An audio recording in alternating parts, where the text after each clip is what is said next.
बोलो श्री प्राणनाथ प्यारे की जय।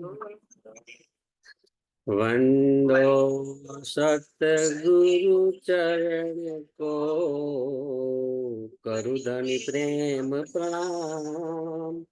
अशुभ हरण मंगल करण धनि देव चंद्र जी नाम।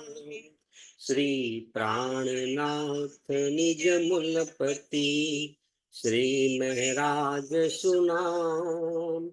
तेज कुंवर श्याम युगल को, पल पल करो प्रणाम।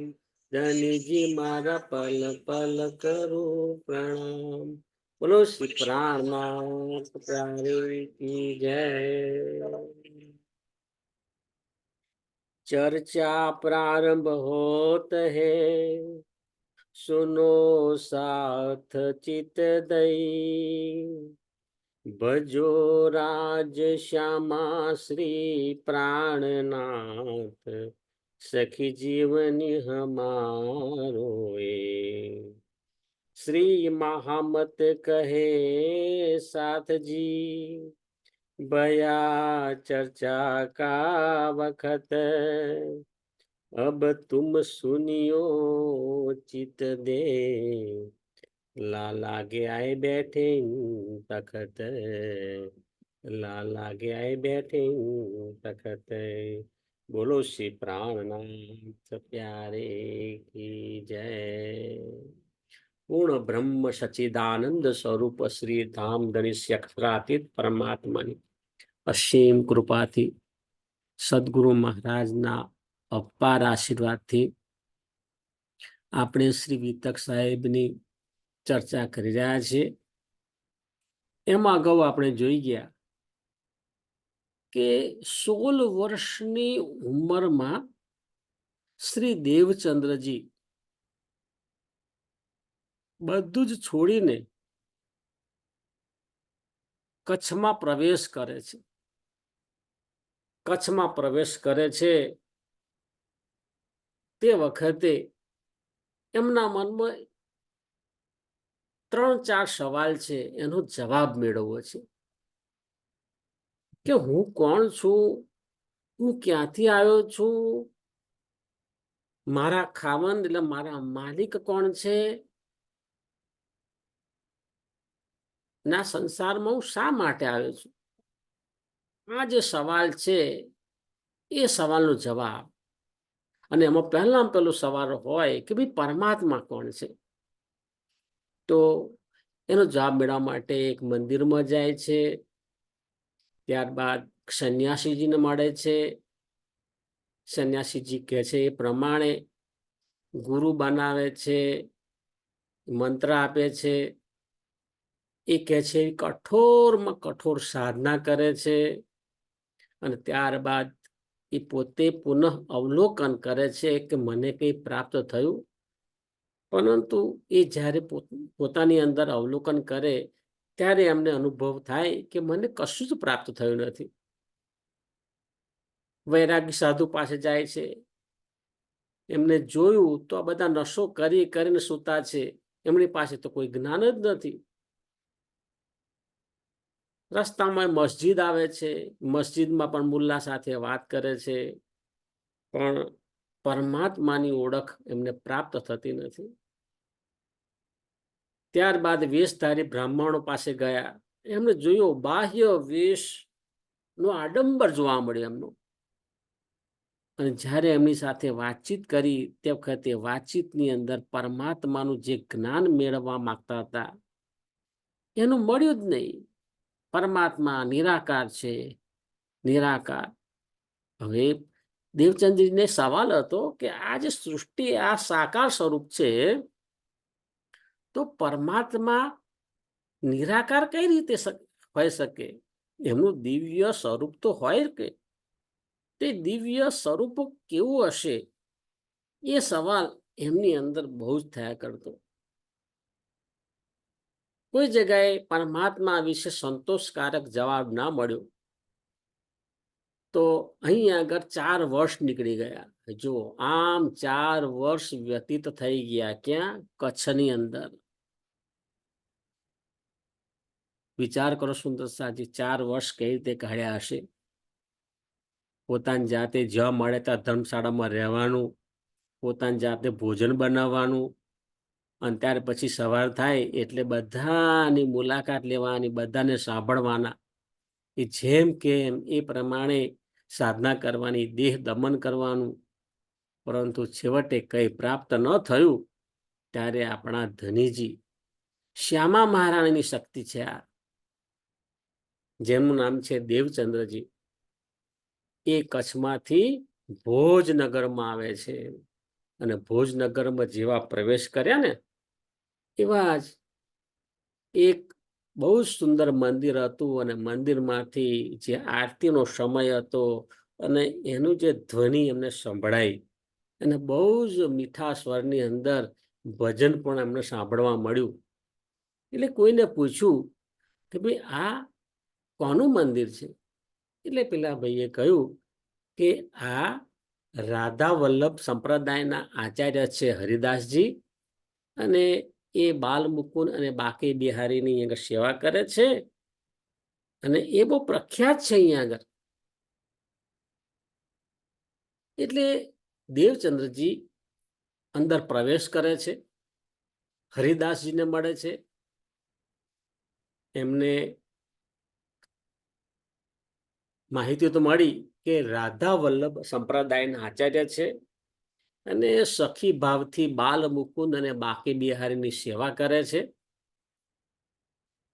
ખાસ કરીને શું જોયું? હરિદાસજીની સાચી નિષ્ઠા અને સાચો ભાવ એ જોઈને વિચારવા લાગ્યા કે મને અહીં પરમાત્માનું જ્ઞાન મળશે. જો સુંદર સાહેબજી 4 વર્ષ કચ્છની અંદર કાઢ્યા, પરંતુ તેમને સાચી નિષ્ઠા કે સાચો ભાવ જોવા ના મળ્યો. સૌથી વધુ આડંબર જોવા મળ્યો. અહીં આગળ વાસ્તવિકતા, ધર્મની વાસ્તવિકતા જોવા મળી. એટલે થયું કે મને મારી જે ઈચ્છા છે એ પૂર્ણ થશે.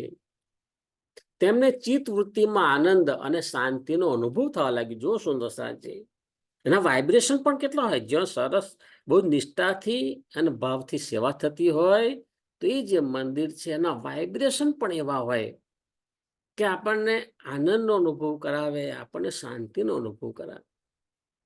અહીં આગળ દેવચંદ્રજીને ખૂબ ખૂબ શાંતિનો અનુભવ થાય છે.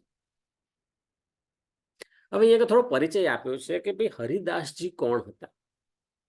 હરિદાસજીનો પરિચય તો હરિદાસજી છે એ પહેલા ઉમરકોટ ના રાજાના મંત્રી હતા. બહુ જ ઉચ્ચ પદ ઉપર એ સેવાનું કાર્ય કરતા હતા, અને એમને દિલ્હી અવારનવાર જવાનું થતું હતું. ત્યારે એ જ્યારે અનુકૂળતા મળે ત્યારે દિલ્હી જાય, ને દિલ્હીથી આવતા કે જતા વૃંદાવન જતા, અને વૃંદાવનમાં જઈને બાકે બિહારીના દર્શન કરતા. એટલે એક આધ્યાત્મિક જીવ હતો એમ કહી શકાય. અને જ્યારે જ્યારે વૃંદાવન જતા, બાકે બિહારીના દર્શન કરતા, ત્યારે તેમને અલૌકિક શાંતિ મળતી, અલૌકિક આનંદ મળતો. હવે થયું એવું કે સંસારના બોજથી એમને પણ કંટાળો આવ્યો કે ભાઈ મારે ઘણા બધા વર્ષ આ માયાના કાર્ય કર્યા છે, ભાઈ પાછળની જિંદગી છે એ મારે ખૂબ જ ભક્તિમય અને શાંતિથી વિતાવી છે. એટલે શું કર્યું? સ્વૈચ્છિક નિવૃત્તિ લીધી છે એમણે. જુઓ, એ 1 વર્ષ રહ્યા પછી સ્વૈચ્છિક નિવૃત્તિ લીધી, અને સ્વૈચ્છિક નિવૃત્તિ લઈને પછી એમને થયું કે હું પોતે જ મંદિર બનાવું, કારણ કે એમની પાસે આર્થિક સગવડ તો હતી જ. એટલે ભોજનગરની અંદર એમણે મંદિર બનાવ્યું, અને એ મંદિર બનાવી અને આધ્યાત્મિક જીવન ગાળતા હતા.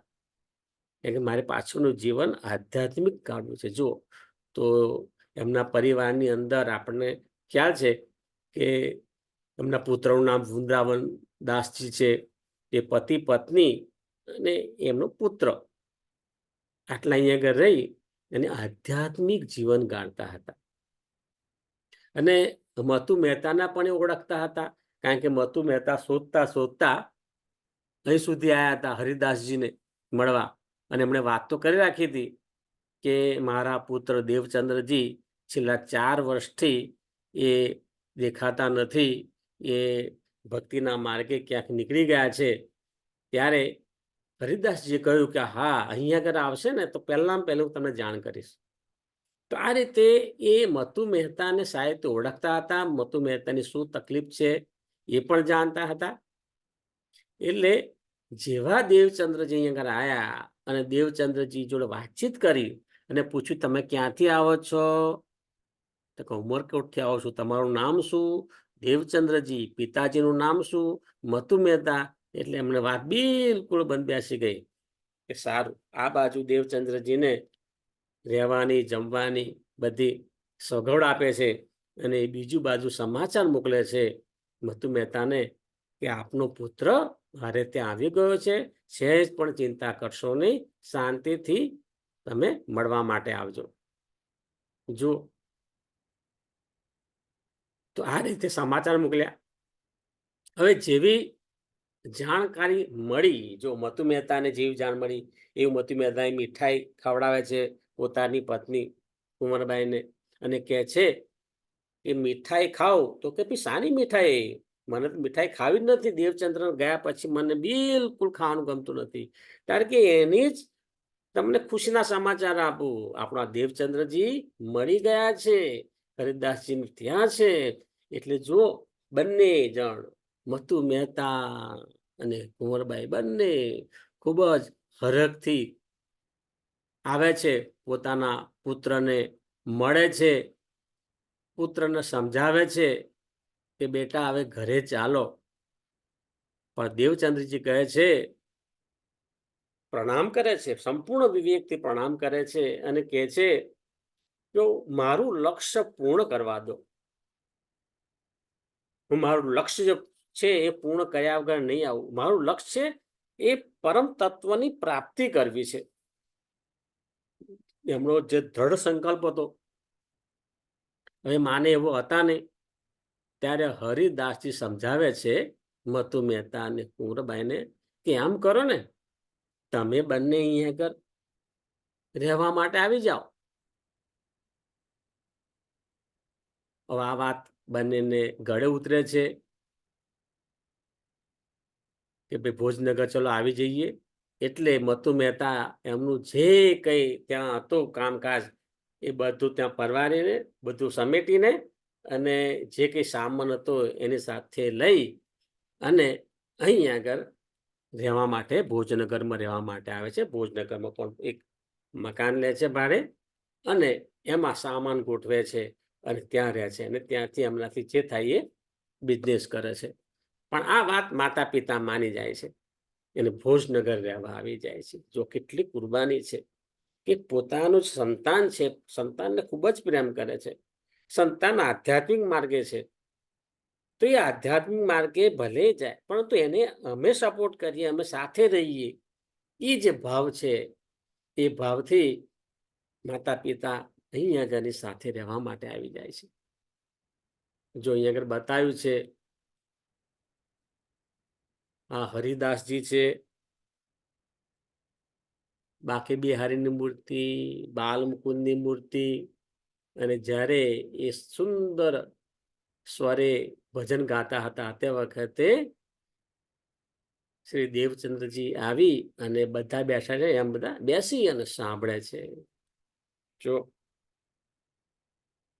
અહીં આગળ બધા ભક્તો બેઠા છે, એમ પોતે પણ બેઠા છે, એના હરિદાસજી છે એમને સાંભળે છે અને પછી વિનંતી કરે છે કે હું ઉમરકોટથી આવું છું, દેવચંદ્રજી મારું નામ છે અને તમારી પ્રેમમય ભક્તિ અને સેવા જોઈ અને ખૂબ જ પ્રભાવિત થયો છું. આપ મારી પર કૃપા કરો અને આપ મને તમારા સાનિધ્યમાં રાખો અને મને જ્ઞાન આપો, મને આપની સેવા કરવાનો મોકો આપો. અને સુંદર સાજી જુઓ, આ દેવચંદ્રજી બધું જ કામ કરે છે. આખા મંદિરની અંદર કચરા પોતું કરવાનું હોય, વાસણ ઘસવાના હોય, અને સેવા માટેની પૂર્વ તૈયારી કરવાની હોય, રસોઈની અંદર પણ મદદરૂપ થાય છે. દરેક જે બાબત છે સેવા મંદિરની અંદર, એ વહેલા ઉઠી અને આખો દિવસ ત્યાં રહેતા અને મોડે સુધી સેવા કરતા. જો અહીંયા આગળ બતાડ્યું છે કેવી નિષ્ઠાથી, પ્રેમથી એ સેવા કરે છે. જો કચરા પોતું કરી રહ્યા છે. બીજી બાજુ મતુ મહેતાને જાણ થાય છે કે દેવચંદ્રજી ભોજનગરમાં હરિદાસજીને છે ત્યાં છે. એના આનંદના સમાચાર પોતાની પત્ની કુંવરબાઈને આપે છે અને મીઠું મોં કરાવવાનો આગ્રહ કરે છે. એ વખતનું આ ચિત્ર છે. બીજી બાજુ આગળ બતાવ્યું છે કે જો અહીંયા આગળ માતા ને પિતા દેવચંદ્રજીને લેવા માટે ભોજનગર આવે છે. ત્યાં સુધી આ હરિદાસી છે, એમની પત્ની છે, બરાબર, પણ ત્યાં સુધી ક્યાં કહ્યું નથી કે તમારા માતા પિતા અહીં આવવાના છે. માતા પિતાને જોઈ અને દેવચંદ્રજીને નવાઈ લાગે છે, મારા માતા પિતા એકદમ કેમ ના આવ્યા. પછી હરિદાસજી બધી વાત કરે છે. જો માતા કેટલો બધા ભાવથી એ દેવચંદ્રજીને સમજાવે છે કે બેટા ચલો હવે ઘરે ચલો. પણ દેવચંદ્રજી પોતાનું જે ધ્યેય છે એ પૂર્ણ કરવું છે એટલા માટે આવવાની ના પાડે છે. હવે અહીં આગળ દેવચંદ્રજી પોતાના માતા પિતા સાથે રહે છે ભોજનગરમાં, પરંતુ માતા પિતાને એમ થાય છે કે દેવચંદ્રજી ને લગ્ન ગ્રંથિથી બાંધી દઈએ, ને તો શું થશે કે આ બધું ઘરબાર છોડીને કાલે જતા રહેશે, પણ આપણી સાથે ક્યારે રહેશે? તો માયાનું બંધન હશે તો જ. માયાનું બંધન એટલે શું? તો કે સારી કન્યા જોઈ અને એમનું લગ્ન કરાવી દઈએ. તો જો દેવચંદ્રજીની જાણ બહાર મતુ મહેતા છે, કુંવરબાઈ છે, અને એ જે લીલબાઈ જે એમના જે પત્ની, ભાવિ પત્ની છે, એ પત્નીના માતા પિતા છે અહીંયા આગળ. અને આ બ્રાહ્મણને પણ બોલાયા છે કે બહુ સારામાં સારું ચોઘડિયું દિવસ જોઈ અને દિવસ ગુરુવારનો દિવસ નક્કી થાય છે. બહુ સારો દિવસ હતો, તે ગુરુવારે લગ્ન છે. આ બાજુ શું થાય છે? તો આ બાજુ હરિદાસજી છે ને, એ દેવચંદ્રજીની નિષ્ઠાપૂર્વક અને ભાવપૂર્વક સેવા જોઈ અને બહુ જ ખુશ થાય છે અને કહે છે કે તમારી સેવાથી બહુ ખુશ છું, તો મારે તમને હવે દીક્ષા આપવી છે. તો જેવી ગુરુજી આપની આજ્ઞા. તો એમણે પણ જોયું કે આ ગુરુવાર જે છે ને, ગુરુવારનો દિવસ બહુ જ શુભ છે. આ દિવસે તમે ભદ્ર વેશ ધારણ કરીને આવજો. જો ભદ્ર વેશ એટલે શું? જો આ સફેદ કપડાં પહેર્યા છે, માથા પર મુંડન કરાવ્યું છે, પાછળ ચોટી રાખી છે, કપાળમાં મોટું તિલક કરશે, અને આ રીતે આ ભદ્ર વેશ ધારણ કરીને પવિત્ર થઈ અને આવવાનું હોય. અને તે વખતે જે ગુરુના મુખથી મંત્ર આપવામાં આવશે અને એનું આ દેવચંદ્ર સતત રટણ કર્યા કરશે. તો આ દીક્ષા વિધિવત લેવાની છે, એટલે ગુરુવારનો દિવસ પસંદ કર્યો. તો એટલા માટે જો ગુરુવારના દિવસે કહ્યું હતું એ પ્રમાણે દેવચંદ્રજી સંપૂર્ણ તૈયાર થઈ અને આવી ગયા છે ભદ્ર વેશ ધારણ કરીને. અને હરિદાસજી પણ ખૂબ જ ભાવથી એ દીક્ષા આપશે. તેના અહીં આ ફોટોગ્રાફ છે. આગળ જોઈએ. દેવચંદ્રજીની દીક્ષાનો દિવસ આવ્યો છે. તો અહીંયા પણ આપણે જોઈએ છીએ કે જો આ દેવચંદ્રજીને હરિદાસજી દીક્ષા આપે છે અને તે વખતે આ મંત્ર આપે છે. અને એ દીક્ષા લીધા પછી એ દિવસે એમના ઘરે લગ્ન રાખ્યું હોય છે, જેની દેવચંદ્રજીને ખબર નથી. તો દેવચંદ્રજી જ્યારે ઘરે જાય છે તે વખતે એમનો ભદ્ર વેશ ધારણ કરેલો જોઈ ને માતાના પિતા બંને જ ગુસ્સે થાય છે. અને એમાં સૌથી વધારે ગુસ્સે તો પિતાજી થાય છે અને બહુ જ કડવા વચન કહે છે. અને છેવટે એ એમના માતા પિતાના આગ્રહને માન રાખી અને લગ્ન પણ કરી લેતા હોય છે. જો એ શું કહે છે ગુરુ હરિદાસજી, શ્રી દેવચંદ્રજીની સેવાથી ખૂબ જ પ્રભાવિત થાય છે. સીધી સીધી દીક્ષા નથી આપી. પ્રભાવિત થયા પછી કહ્યું કે તમે આ દિવસે ભદ્ર વેશ ધારણ કરીને આવો, હું તમને દીક્ષા આપીશ. પછી કહે છે કે એક સવાલ કર્યો, બહુ સાંભળવા જેવો છે. પૂછ્યું કે તમે અગાઉ કોઈની પાસેથી મંત્ર લીધો હતો? આ દેવચંદ્રજી કહે છે હા હા લીધો તો. એક સંન્યાસી હતા, એ સંન્યાસી પાસેથી મેં મંત્ર લીધો હતો. હવે હરિદાસજી શું કહે છે, જો એમ કરો મંત્ર તમે લીધો છે તે મંત્ર પણ પાછો આપવો પડે ને. એટલે કે છે એક કાગળની અંદર એ મંત્ર લખો, પછી એ રોટલીની અંદર એ કાગળને વણી લેવાનું છે. એ વણી અને એ જે રોટલી બનાવો ને એ રોટલી પછી ગમે તે સંન્યાસી છે એને આપી દો, એટલે મંત્ર એમની પાસે જતો રહેશે. હવે જો દેવચંદજી મહારાજ છે ને એમની અંદર તો શ્યામા માયની શક્તિ છે, એમાં જાગૃત બુદ્ધિ પણ છે. હજુ એની લીલામાં નથી, પણ એમના જે વિકારો તો જાગૃત હોય ને. એટલે હરિદાસજી કહે છે કે ભાઈ આ તમે કહો છો કે આ મંત્ર રોટલીમાં વણી નાપી દેવાથી જતો રહે, પરંતુ જો તમારો મંત્ર શક્તિશાળી હશે ને તો જૂનો મંત્ર એની જાતે નીકળી જશે. બહુ સરસ વાત કરી. આપણું મન પણ એવું છે, કોઈ મોટી શક્તિ આપણા હાથમાં આવે તો નાની શક્તિ ઓટોમેટિક નીકળી જતી હોય છે. આ સાંભળી હરિદાસજી ગદગદ થઈ ગયા. વાહ વાહ વાહ, કેટલા પ્રભાવશાળી તમારા વિચારો છે. એટલે સારો દિવસ નક્કી કરી અને દીક્ષા આપવાનું કહે છે. હવે શ્રી દેવચંદજી ભદ્ર વેશ ધારણ કરીને, એટલે કે માથે મુંડન કરાયું છે,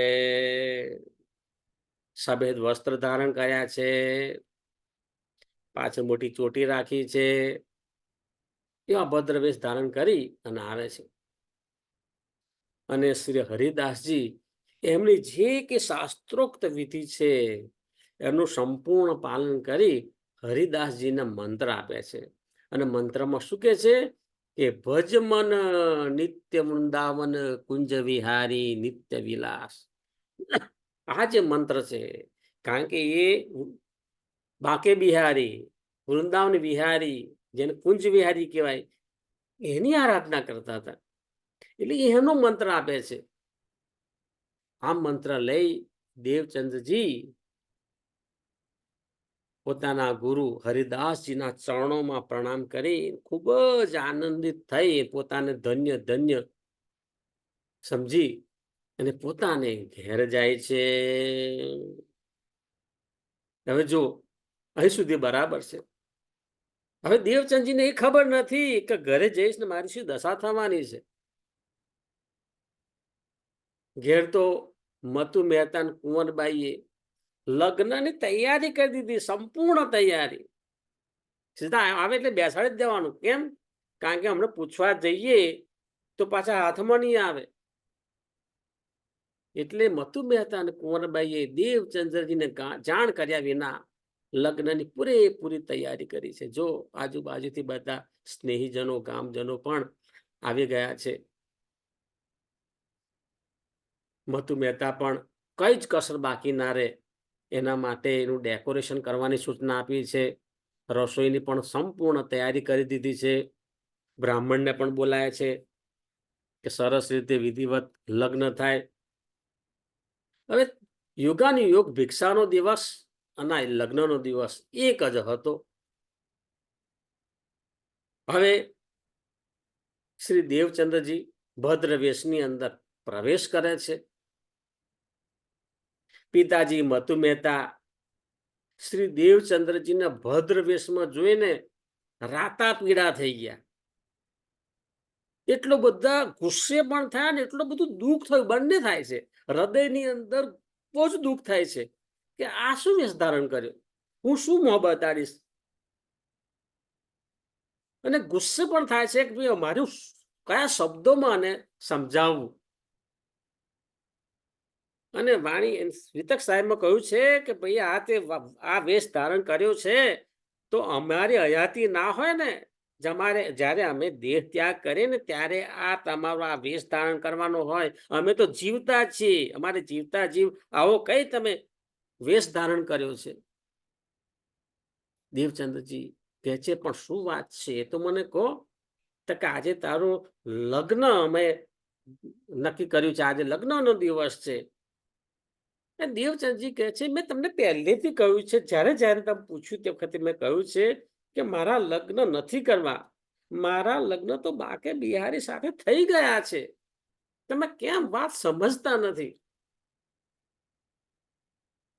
પરંતુ માતા પિતા ના હઠ આગળ દેવચંદ્રજીની કશું ચાલતું નથી અને કહે છે અમે જે પાત્ર નક્કી કર્યું છે એ પાત્ર સાથે તમારે લગ્ન કરી લેવાના છે અને અમે કહીએ પ્રમાણે તમારે કરવાનું છે. હવે દેવચંદજી પણ બહુ આજ્ઞાંકિત પુત્ર હતા.